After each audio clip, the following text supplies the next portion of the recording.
I kind of don't mind being this close.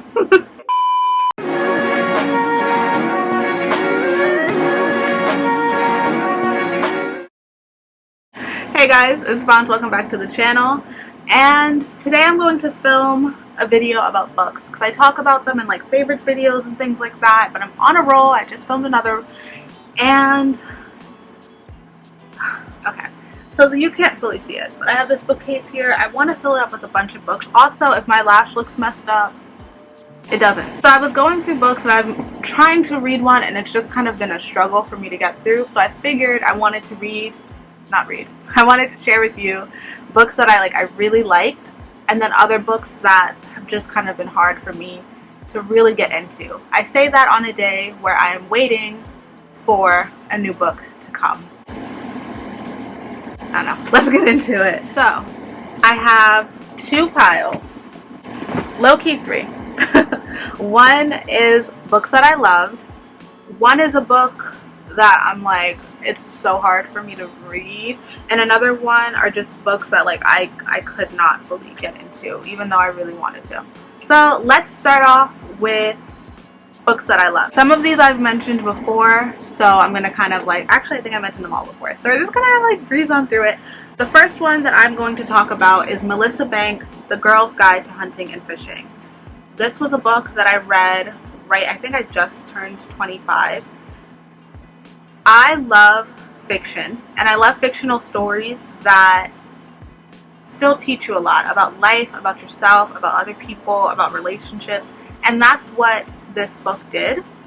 This is one of my all-time favorite books. Without giving it away, you follow a main character at different pivotal points in her life, and she talks about her struggles with finding herself, in relationships, with work. It's just, honestly, if you are in your mid-20s, or even if you're in your teens, I kind of wish I read this younger. It's a really good book to read, and it's also a really good book to come back to and reread. I think I'm going to reread this one soon. I've been thinking about it a lot, and I just love it. It's an easy read also. It's only 274 pages, and I think some of that is a forward, but it's really good. I love this a lot. So definitely a book that I always think, you know what, I think I might actually ask my sister to read this and get her opinion. We have an unofficial official book club with one another, and I'm really curious what she would think about this, but you need that. Another book, I just took down two random, okay, these are up top. I thought I fucked up my order. I was gonna lose my mind. I only took down two of them. These are Gossip Girl books. Basically, my goal for the rest of this year is to get my mind and body right. And a lot of my mind getting it in shape is just nurturing my inner child. And this was I'm just obsessed with these books. It's the best thing because they were written for that preteen age. Although you'd think it wouldn't be, but it was. And it's just so interesting reading it. I actually also, I've been watching the reboot, and I find it interesting how tiny little things about certain characters are showing in that. I kind of want to do a whole video on the Gossip Girl reboot, but whatever. This is just a very comfort read for me, as dramatic as it is, because it's just my inner child's happy. Little Fonts is very happy, so gotta have that. And I have all of them. I gotta start back up reading, but I think I'm gonna start up again once I'm done with this season of the reboot. And then this book, I mentioned it in my favorites video, but I'm just gonna mention it here again. This is Matt Haig's The Midnight Library. This is a really amazing book. It's heavy, but it's comforting if you feel like you're going through a heavy time in your life. It's basically about a woman who is really depressed, takes her own life, and gets the opportunity to experience different versions of her life. What I will say, I don't think that gave much of anything away. You would have gotten that in the first 5 pages. But what I will say is, through reading this book, now I look at certain things so differently. I'm like, wow. If something in one situation doesn't work out, I just imagine that there's another version of myself in some other life, in some other dimension, and she got exactly what she wanted. And that brings me a lot more peace about personal things that I'm struggling with or that just didn't work out. And I don't think I would have had that perspective had I not read this book. And it's also comforting in the sense because if you are somebody who has mental health issues or I don't like to call it issues. It sounds like it's like a bad thing. If you just struggle with mental health though, the way in which some of the things are described, it's kind of comforting to hear it from someone else and like piece what you felt into words, if that makes sense. So I like that. It is a little heavy though, so you know, buyer beware. Next one. So we are about to segue now into the books that I couldn't get into. And I think a good way to do that is to break it up and do like a mini subgroup, because there's only one, of a book that I'm reading but it's just so hard for me to read. Okay. This is The 2 Lives of Lydia Bird by Josie Silver. I am quite in there. In my one of my last videos, also by the way, don't my nails look so cute? Anyway, in one of my last videos, I think in that same favorites video that I talked about this one, I was like, oh, my sister got me this as one of like my birthday gifts, and it's so good. I'm so far deep, and like, oh, the plot's already poured out, and like, I was so excited. I have barely read since that day. I've got the smallest bit left to go. Where am I? 283 out of 368. Less than 100 pages, so I'm gonna try to finish it. I want to finish this before I start my new book, but it's just kind of hard for me to get into. So okay.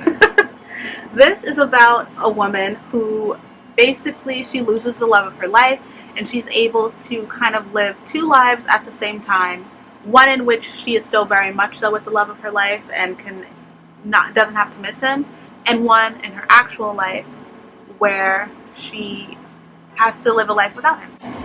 And she's only able to visit, I think, is what they, like the time that they use. Yeah, she's only able to visit her fiance when she's asleep, and then obviously when she's awake, it's just like her regular waking life. And I was telling you guys, oh my god, I'm so excited. I made such a big dent, and like, there's just so much more to go. Like, what else is gonna happen? Like, I feel like the way in which the dust jacket, I've never even really had to call it that. I feel like the way it described the plot to me, I'm just not there yet. And for me to only have less than 100 pages left, I'm a little angry about it. I'm a little angry because it made it seem like, this is going to be a spoiler because I don't know how else to describe it, but the dust jacket made it seem like her sister and her best friend, who is also her fiance's best friend, are going to just be working with her and really getting her like up out of her rut and like taking such a bigger role in her life. And again, I'm not done, so who knows, like, it might happen. If I finish by the time I edit and upload this video, I'll keep you posted of like what I thought happened.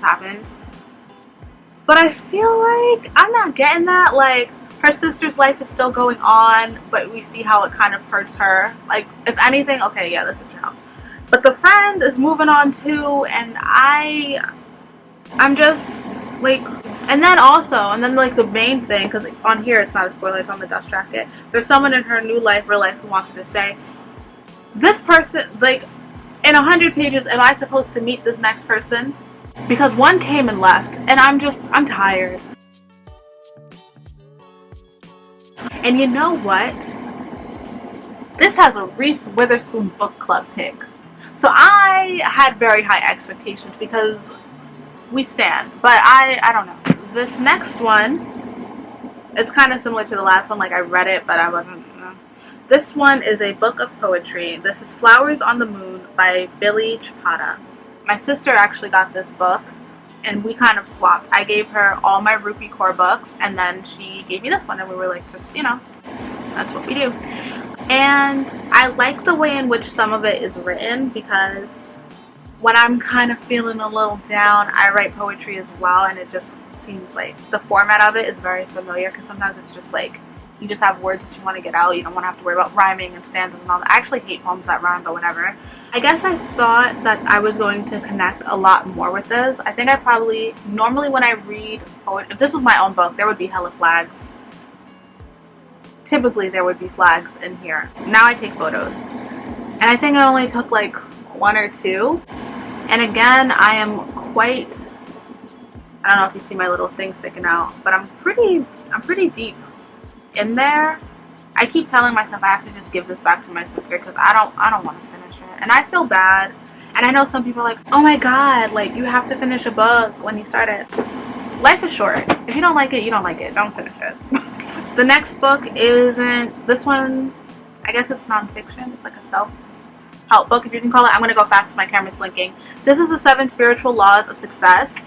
I read this with my best friend, and I just remember dragging on with it. It has a lot of great gems, but I don't think I ever finished it because we stopped like doing this over FaceTime because time is precious. And look at how far I've gotten the next time. Not another. And lastly, Melissa Banks. This is The Wonder Spot by her. I bought it immediately after finishing The Girl's Guide to Hunting and Fishing. I don't even have anything in here to mark my page. I don't think I've gotten over 30 pages. And I don't know why, because I know this is going to hit home. And it also is about a character that was mentioned in the other book, I believe. So I really want to get into it. I'm going to try to reread this again, but at the moment, I don't know. That's where I'm at. If you like to read, what books are you currently reading? Which ones did you love? Which ones did you stop midway on? And which ones were just like a dead, like, no, I've got to return it. Because honestly, some of these books, I wanted to keep them all, but some of them I think I'm just going to like resell or something. I don't know. That's where I'm at though. I hope you enjoyed, and I don't have anything else to say, and my camera's going to cut off any second, so I'll see you in the next one. Bye guys.